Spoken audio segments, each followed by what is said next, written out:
My name is Joris Pauwels.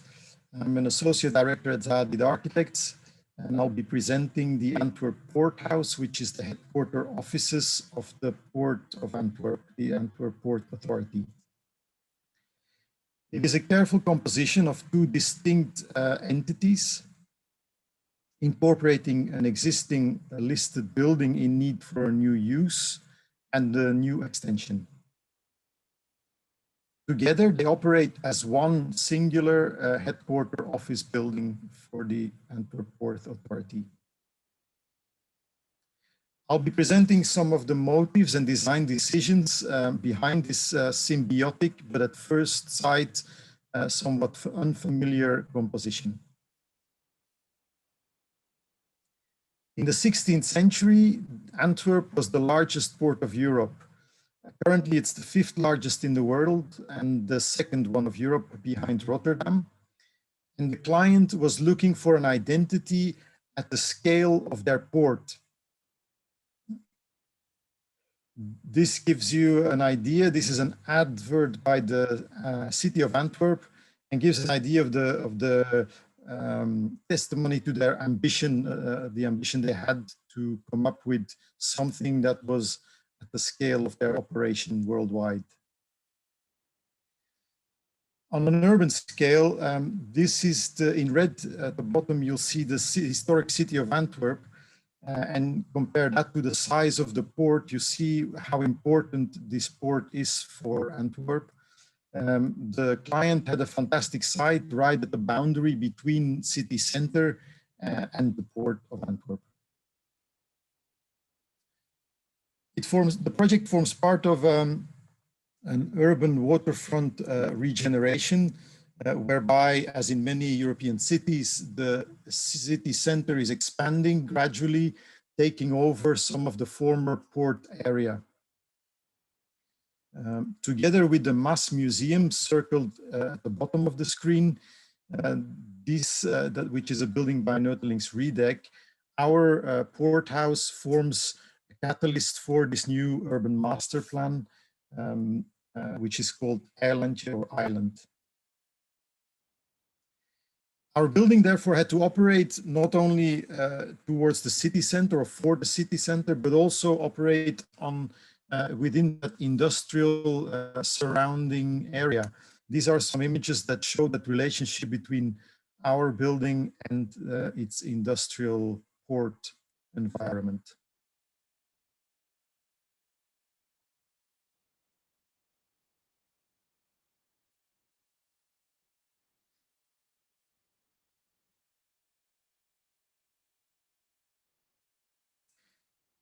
The site itself is quite peculiar because it's surrounded by water. And of course, it also has an existing building on site. This is a former fire station completed in 1921, and itself a copy of a 16th century Hanseatic building in Antwerp, which had burned down. It is listed, and throughout the design and construction process, we worked closely with heritage authorities to make sure everyone was happy with the result.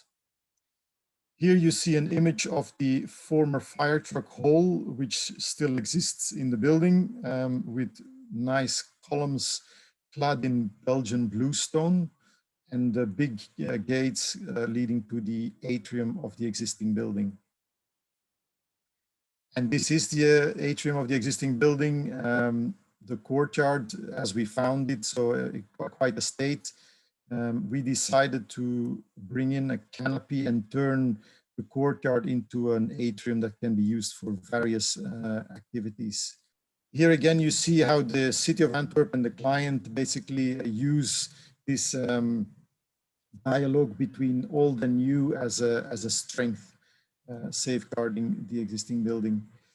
At the outset of the competition, we had a large consultant team. One of the important members there was Origin, who is a heritage consultant and who did a very detailed historic analysis of the existing building.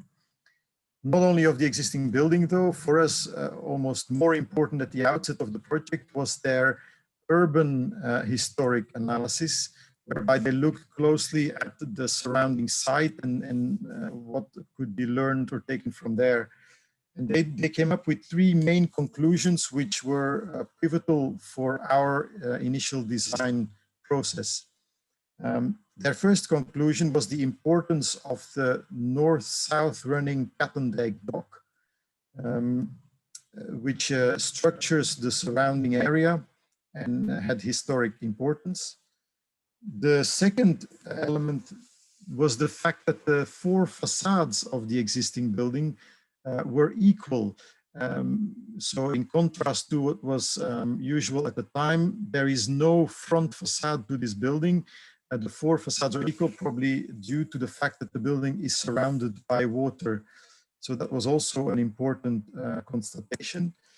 And thirdly, we found, although the existing building does not have a tower, it has only kind of onset of a tower, in which the fire brigade used to hang their fire hoses to dry. The original design for the building had a quite extravagant vertical extension in the form of the tower you see here. These three main conclusions we took on as inspiration for the initial design steps, meaning we lifted the extension above the existing building, this to safeguard the equality of the four facades, not blocking them by a neighboring volume. The extension then also took on the axis, the north-south axis of the neighboring dock. And by lifting it, we also refer to this tower that was meant to be built initially. So that the fact that there was a tower designed for the existing building, you can almost see our extension as a contemporary fulfillment of that initial design for the building. This is our competition proposal. At the time, there were 5 or 6 competitors, I believe. And this is our pictures of our model that we submitted. And then obviously there's the design development starts. The whole build, the idea of this extension hovering over the existing building we played with the depth of the offices. We developed the shape of the building. The depth of the offices is based on natural light coming in, how deep we can get natural light into the offices. The building starts to respond to context, opening up towards the city, towards the port, rounding corners, etc. So to maximize views. So there are different design iterations we did. And this resulted then in a roughly 100 meter long volume, 46 meters high, cantilevering 36 meters over the square in front of the existing building. And you see 2 underground car parking levels under the square, and then some vertical elements which I'll come back to, and the new extension above. Then structurally, the whole idea was to distinguish. So although programmatically the building works and operates as one singular building, and so in terms of vertical connection, access points, etc., that's all designed to work as one. Structurally, it's designed to work completely independent. So the new volume is structurally completely independent from the existing, and there's no forces being put on the existing building. We do that by having 2 concrete pillars, one that lands inside the atrium of the existing building, one that lands in front of it. And these are connected above and below ground to form what is indicated here in pink, a structural ring on which the building, the new extension sits. This ring goes around the south wing of the existing building. And there's some added steel columns here in black, just for lateral stability of the volume, but the actual weight is taken by this concrete ring. These are some images of the courtyard where you see these steel columns landing in the courtyard and the view looking up to the new building. An elevation of the project. And the same in section, where you can start to see this ring that I was talking about structurally between the front leg, as we call it, the bridge, which connects the two concrete pillars, the central core, which lands in the courtyard, and then the connection in the foundations. You can notice that the volume sits slightly asymmetrical over the existing building. That's to allow more natural daylight coming into the courtyard. And then another major impact on the design process was obviously the program. The client gave us this table, which was quite complex. And the main question at the outset was, how do we bring this one headquarter office program into two quite distinct entities? So that was something we've worked very closely with the client to, pardon me, to establish. The solution there was to come up with a sandwich concept whereby all common programs and common functions are located at the higher levels of the existing building and the lower levels of the new building, with offices above and below. So the filling, if you want, of the sandwich is this common program, and then above and below are offices. I'll talk you through that from the bottom, starting from the bottom up. This is the parking level, or the top parking level, where you see how also on foundation level and basement, we minimally impact on the existing building, detaching where possible from it. This is the front leg coming down in basement level. So this is the parking level. Via a staircase, you then enter the entrance lobby, if you like, which is a vaulted space of the existing building in the south wing. And then, which is here on the left top in light blue. And then you enter the main courtyard, which we've covered and turned into the main reception hall slash event space. So this is, as we found the courtyard, we introduced a, as I said, we covered it with an atrium roof, which has a pattern which is also mimicked in the floor lines to guide you from the entrance of the courtyard around the central core and into the main space. This is the roof being placed, where you see the dynamic of this grid guiding you around the core when you enter the courtyard. This we've talked about already with the columns coming down in the atrium. And looking up this layering of elements.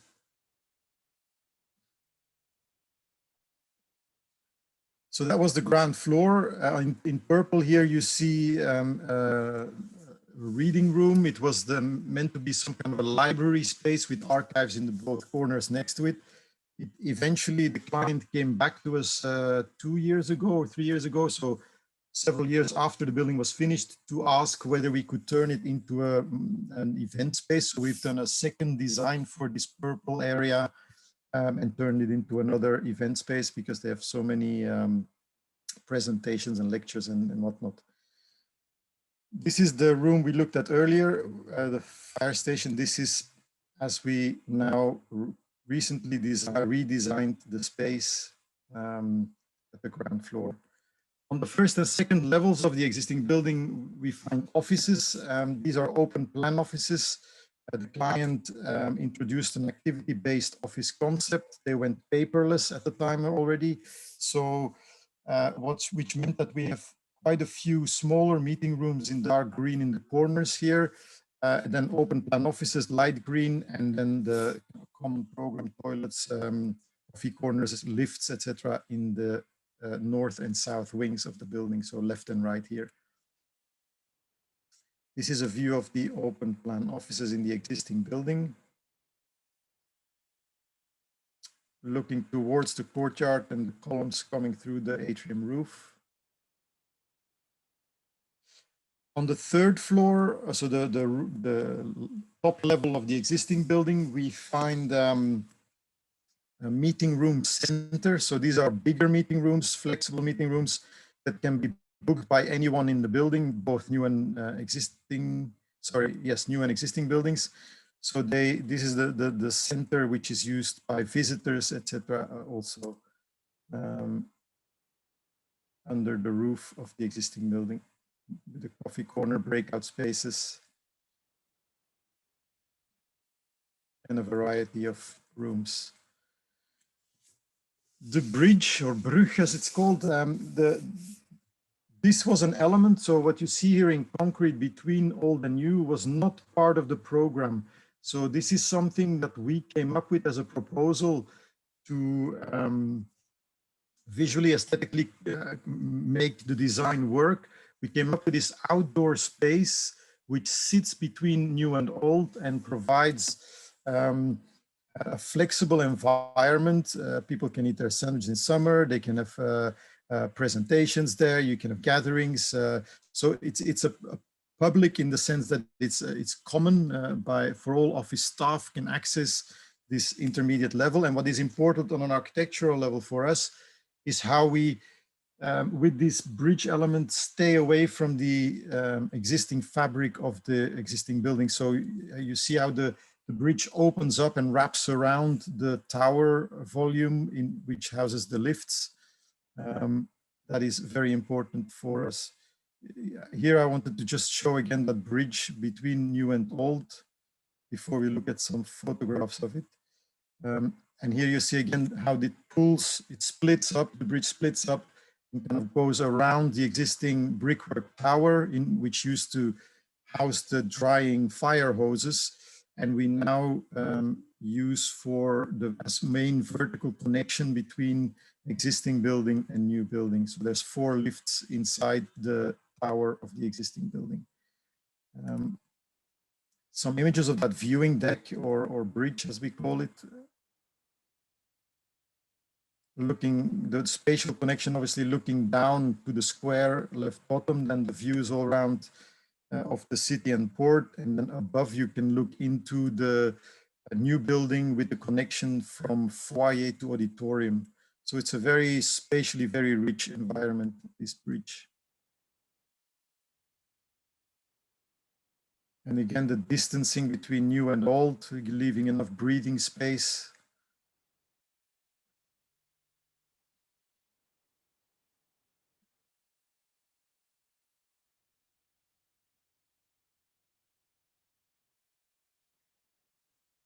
Then we're in the new building, in the belly. So the lowest floor, you will find the kitchen and restaurant in purple here indicated, as well as the foyer in light blue, which connects then directly to the next level up into the auditorium.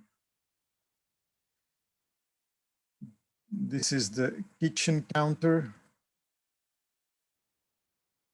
which you pass by and then go into the restaurant, where our main structural columns are ending there as well.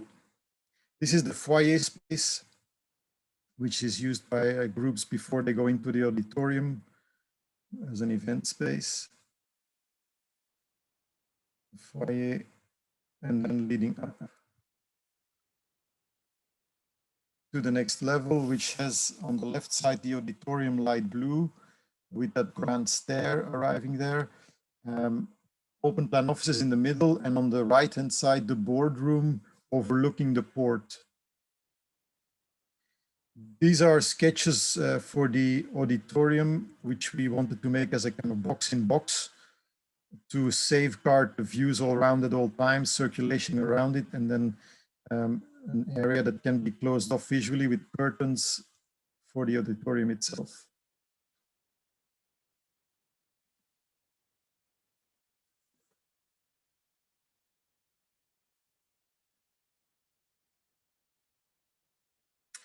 and an image of that boardroom on the north side of the building, overlooking the port all around. And then the next levels up are then open plan offices inside the new extension volume. These are set up around a number of cores that we wanted a very open, meandering landscape around these core volumes, which penetrate from below. So you have these 3 cores and then open plan offices. This is a ceiling plan. We have different zones, again, linked to the activity-based office, so smaller meeting rooms attached on the cores, and then open plan offices. And strong identities also in terms of color scheme between what is inside the cores and what is outside. So once you step into the core, you get this bright yellow color, while the rest of the office environment is much more calm and neutral in terms of colors.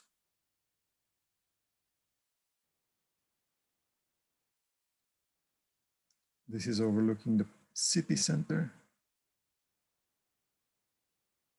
And then on the facade, so we wanted to distinguish, obviously we didn't want to mimic the historic building. If we did, it was not very successful. We wanted to distinguish between the kind of classical quality, the static nature of the existing building, and the more dynamic qualities of the extension. Nevertheless, we looked for a facade treatment that was a dialogue with the existing building. There's something about rhythm, there's something about scale that for us worked between new and old buildings.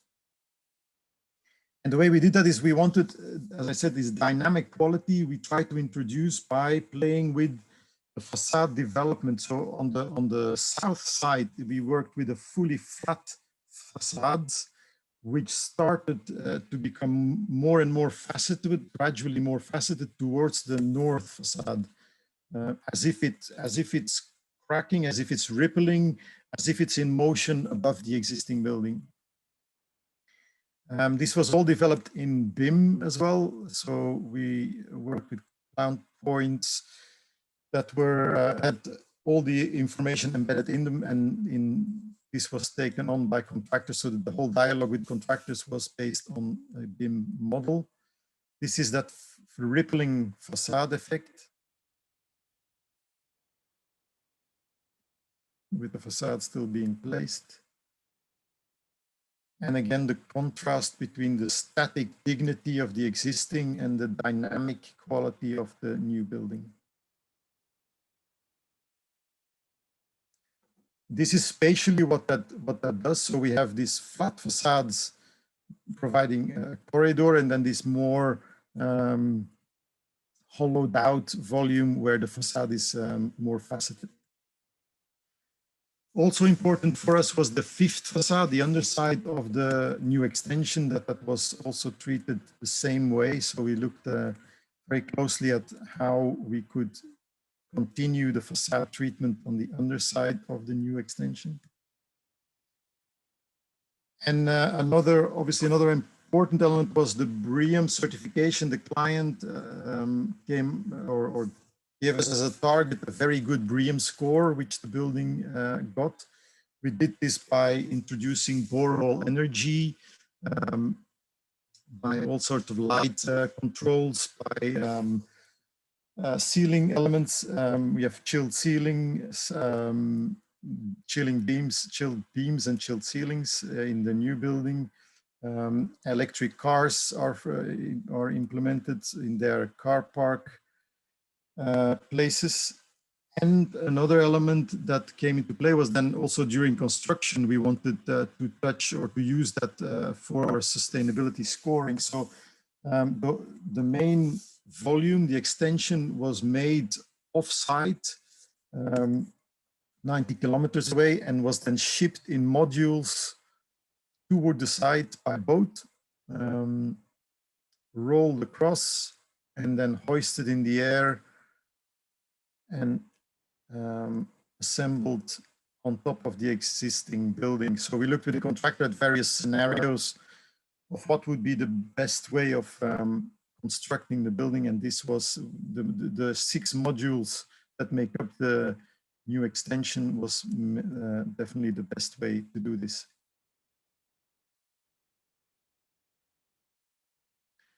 So some construction pictures of the modules, and then our building finished. And these are again some images of the building in its context. Just to recap and highlight. And that's it. Thank you very much. At Brickworks Vande Moortel, we make high-quality bricks, slips and clay pavers in unique colors and sizes. To support architects around Europe and the UK, we created a brand new high-end brick lab, housing the latest in ceramic innovations. Built on more than 150 years of experience, we bring together tradition with the architecture of tomorrow. Every brick, slip and clay paver in our brick lab is part of a research and development program creating new knowledge and insights. Working together with architects, we can thus reach higher levels of sustainability, quality and circular solutions, combining them with the highest design standards of today. All this without losing our passion that we would love to share with you.